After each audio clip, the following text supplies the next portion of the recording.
Hoy les voy a contar 3 leyendas urbanas. La primera se llama el orangután. Si alguna vez fueron al Museo de Ciencias Naturales Bernardino Rivadavia en Parque Centenario, seguramente vieron en el pabellón de mamíferos al orangután. Bueno, antes había 2 orangutanes. Esta es una historia que más o menos explica qué le pasó al orangután que ahora desapareció. Un macho y una hembra eran, ahora solo queda la hembra. La cosa es que el protagonista de esta historia, Manuel, era curador en el Museo de Ciencias Naturales. Se paseaba entonces todas las mañanas por los pasillos y se detenía especialmente en este simio, porque había algo en sus facciones, en su cara redondeada, su pelo ya oscurecido, ¿no? Con el tiempo, que demostraba alguna vez haber sido rojo. Le recordaba a uno de sus vecinos, al más grotesco de los vecinos que tuvo nunca en su vida. Un viejo horroroso. Sus compañeros estaban de acuerdo, no solo los que ya conocían a ese señor, sino en general el parecido del animal con un viejo decrépito en general era sorprendente. Bueno, ese señor era una persona enojada con el mundo y el mundo estaba enojado con él. No se bañaba nunca, vivía en la pura mugre, tenía capas de barro en la piel y en el pelo. Siempre que pasaba un vecino cerca por el pasillo, les gritaba alguna cosa, alguna guarangada. De su departamento salía un olor horrible que se sentía más o menos en todo el edificio, pero más a medida que subías las escaleras y te acercabas al piso en que vivía, y Manuel vivía enfrente. Siempre que pasaba alguien le gritaba guarangadas desde atrás de la puerta, nunca salía, ¿no? Especialmente si eran mujeres, si estaban con sus niños, los amenazaba, les decía cosas horribles, que los iba a tirar por las escaleras. Un viejo horroroso. Alguna vez seguramente le gritó a Victoria alguna cosa que le haría a ese cuerpo cuando Manuel no estuviera. Si él lo hubiera agarrado diciendo eso, ahí mismo le bajaba los pocos dientes que le quedaban. Bueno, este era un viejo malhumorado. Si el propio casero no lo echaba era porque uno no sabía qué podía esperarse de esa persona. Mirá si tiene guardada alguna arma y si se agarra con todo el mundo de pura bronca nomás. Enojada con el mundo y el mundo estaba enojado con él. La cosa es que era muy parecido al orangután, pero este gran simio, este primate tan cercano a nosotros, ahí en la vidriera, quieto, en su mirada de vidrio, parecía estar sonriendo. Siempre que pasaban los niños y lo miraban, se reían de su parecido con un mendigo. Siempre que pasaba Manuel con sus compañeros y le decían todo lo que no se animaban a decirle en la cara al vecino horrendo, sonreía. El orangután estaba contento, estaba cómodo en su mutismo, en su quietud de escaparate. Una vez Manuel tuvo la oportunidad de hacer algo con respecto al viejo. Quiero decir, él estaba andando en coche volviendo para su casa del laburo cuando el señor empezó a pasar por enfrente suyo. Lo reconoció, ya tenía de vista el auto y empezó a caminar más lento. Lo hacía a propósito para volverlo loco. Manuel pensó, a mí no me vas a boludear, y le vino el instinto, la respuesta de acelerar y atropellarlo, pero el humanismo pudo con él y terminó bajando la velocidad, dejando cruzar al viejo. Cuando terminó de cruzar, el viejo lo miró a la cara y se reía de él. Pero el destino, si es que existe, se hizo cargo del viejo por su cuenta. Lo encontraron ya muerto en su departamento. Salió un olor desagradable de la puerta. Se dieron cuenta nomás porque estaba sonando la tele a todo volumen. Él siempre la ponía, pero generalmente miraba partidos o el noticiero. Y esta vez los vecinos pudieron escuchar que estaban pasando una telenovela turca de esas, que no era lo que solía ver el viejo. Entonces golpearon la puerta para pedirle que baje el volumen. Como no salía, terminaron entrando. Bueno, ya saben cómo son estas cosas.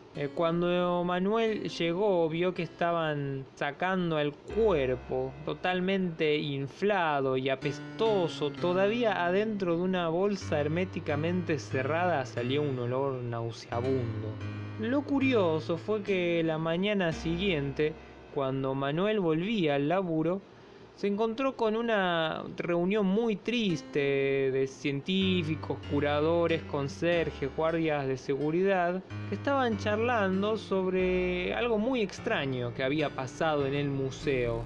El orangután macho del pabellón de mamíferos había desaparecido.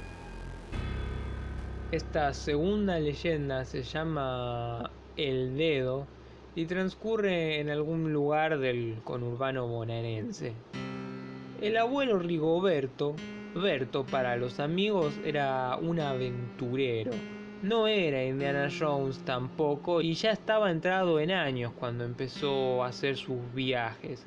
Fue toda una cuestión de ahorros de toda la vida, más planes en grupos de jubilados. De repente casi nunca estaba en su casa, había estado en Asia, en África, en Europa, había viajado por las Américas. Y le gustaba mucho siempre revivir sus viajes, contándolos una y otra vez. La familia se golpeaba la frente con la palma de la mano cada vez que algún ingenuo preguntaba por alguno de los tantos souvenirs que tenía el abuelo Rigoberto, alguna estatuilla egipcia, un metal nórdico que no sabemos de dónde sacó. Es que la mejor parte para él era esa colección, ¿no? Juntar todos esos recuerdos de sus viajes que de alguna forma tenían una historia y los llevaban de nuevo a todos esos lugares a donde había estado.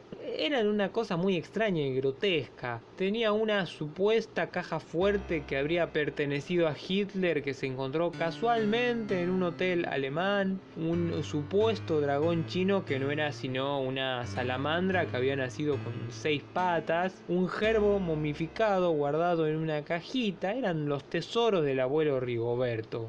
Bueno, pero como todo el mundo, el abuelo Rigoberto se murió.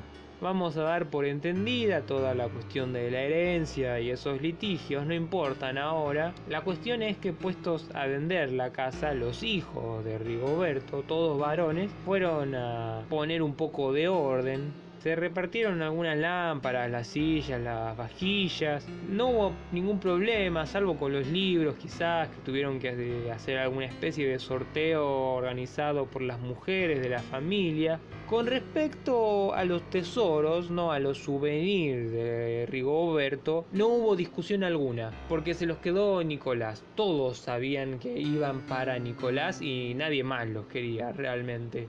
Es que a él, su abuelo lo había convencido de alguna manera con todas estas historias. La mayoría, por supuesto, inventadas, pero eso Nicolás no lo sabía.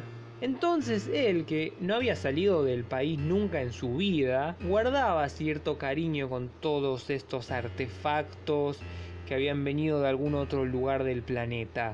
Eran una cosa muy extraña y grotesca. Les gustaba no solo porque le traían el recuerdo de su abuelo Rigoberto, ni mucho menos, sino por las historias que guardaban en sí mismo.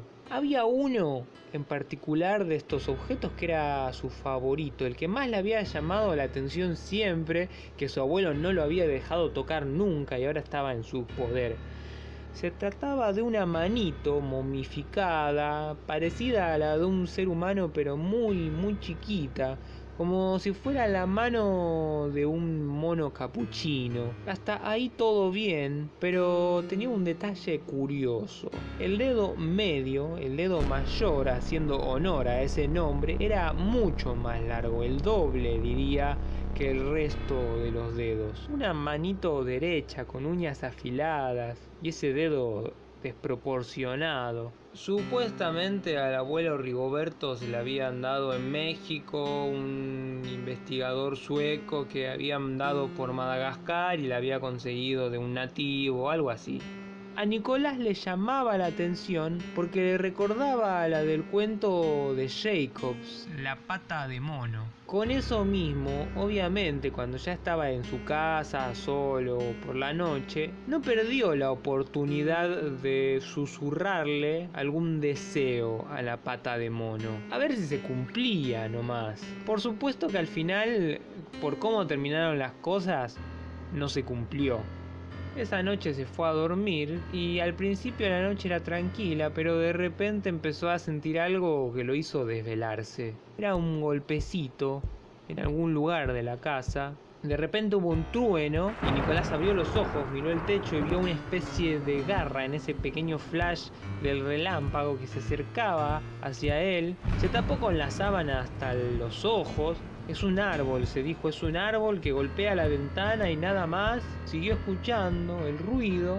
Hubo otro relámpago, se volvió a figurar las ramas, o lo que Nicolás creía que eran ramas en el techo, y cometió el error, si se quiere, de levantarse de la cadera para arriba y mirar la ventana. No era ningún árbol.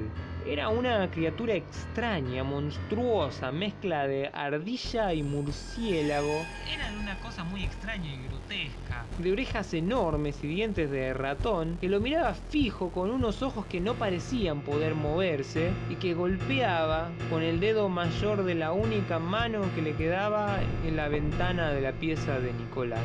Para la mañana siguiente no despertó y no hubo ningún rastro de la famosa manito derecha. La última historia se llama El Cardenal y transcurre, según se dice, en Temperley. Resulta que en algún lugar de Temperley, llegando a Turdera, había una casa de pájaros que se llamaba El Cardenal. El rasgo más particular de este local era su ventanal, su vidriera, que reflejaba completamente todo lo que estaba afuera. Era muy difícil mirar hacia adentro. Solo en determinado momento, cuando las circunstancias eran apropiadas, podías llegar a ver los pájaros. Era más bien un espejo. Y así lo usaba siempre Agustín Dasta, un chico que siempre que pasaba por ahí se frenaba enfrente al cardenal, miraba su reflejo y se peinaba ese pelo negro lustroso y brillante que tenía él.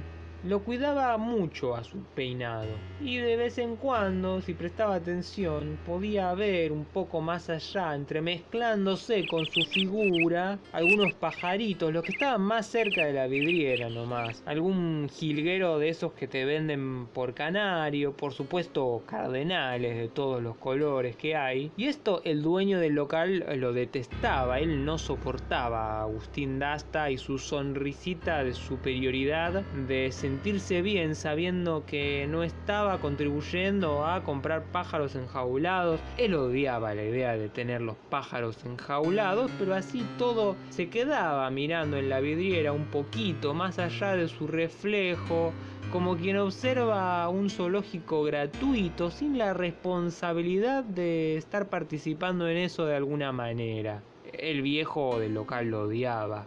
La última noche que se lo vio a Agustín Dasta, él estaba volviendo de alguna fiesta muy de tarde y se dice que se escuchaba y que Agustín Dasta escuchó un sonido como metálico, como de cadenas o de rejas que se golpeaban. Él le dio la impresión de que lo estaban siguiendo. Se dio vuelta y vio en alguna rejita, un alambre, una rata trepando y dijo: debe ser eso nada más. Cuestión que el ruido no desaparecía. Cuando llegó al cardenal a la vidriera espejo del local, se miró un segundo, se peinó su pelo negro, lustroso y brillante que tenía él, y siguió escuchando el ruido y parecía más bien que todo ese sonido venía de ese Temperley reflejado al otro lado de la vidriera del cardenal, como si de repente fuera a aparecer algo en ese mundo duplicado que explicara el extraño sonido metálico. Los vecinos dicen haberlo visto esa madrugada dando vueltas por el barrio. Lo que intentaba hacer seguramente era perder a aquel extraño perseguidor invisible que venía siempre atrás suyo. Llegó a alejarse un poco del camino que tenía que hacer con tal de estar lo más lejos posible de ese sonido extraño que lo acechaba por la madrugada, hasta que en un momento en particular empezó a escucharlo por adelante. Se quedó quieto cuando empezó a escuchar unos pasos que acompañaban ese sonido metálico, frenó antes de una esquina y ahí mismo empezó lentamente a cruzar el viejo del Cardenal. El viejo del local lo odiaba, que llevaba encima un montón de jaulitas que estaba llevando a poner en su jornada nocturna, se ve, para atrapar nuevos pájaros. La última vez que se lo vio, los vecinos dicen que entró por una callecita y que no volvió a salir. Y que más tarde, esto es muy importante, llegaron a ver, dicen algunos, al señor, al viejo del Cardenal con sus jaulitas. Ya le quedaba una sola, había puesto todas las demás, entrando por esa misma calle. Lo perdieron de vista, como perdieron de vista a Agustín Dasta, y de repente los ruidos empezaron a escucharse más fuertes. Ese sonido metálico empezó a hacer el golpe de barras de hierro, como si la trampa se activara. De Agustín Dasta no se supo nada más, pero el señor se lo vio el día siguiente juntando sus jaulas. No había atrapado nada excepto por un solo pájaro. Todavía se lo puede ver en determinado momento del día, y si las condiciones son apropiadas, al otro lado de la vidriera se puede apreciar su plumaje negro, lustroso y brillante. 3 leyendas urbanas.